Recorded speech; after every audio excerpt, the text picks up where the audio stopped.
ভেটকি মাছের মাথাটা কেটে আমি ভালো করে ধুয়ে নিয়েছি। এখন হলদি লবণ দিয়ে ভেজে, এখন মরিচ দিয়ে মেখে নিয়েছি। এখন ভেজে নেব।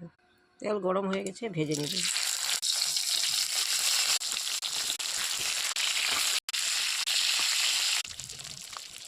মাথাটা ভাজি হয়ে গেছে, নামিয়ে নেব।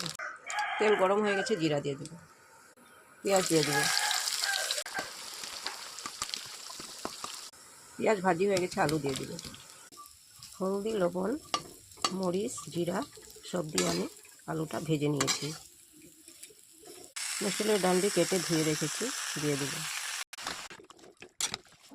ডান্ডি আলু ভাজা হয়ে গেছে, জল দিয়ে দেব, লবণ দিয়ে দেব।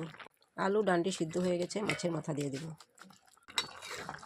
আলু কুমড়ার ডান্ডি দিয়ে মাছের মাথা দিয়ে সবজিটা আমার হয়ে গেছে, নামিয়ে নেব। রেসিপি ভালো লাগলে লাইক শেয়ার করবেন। Thank you.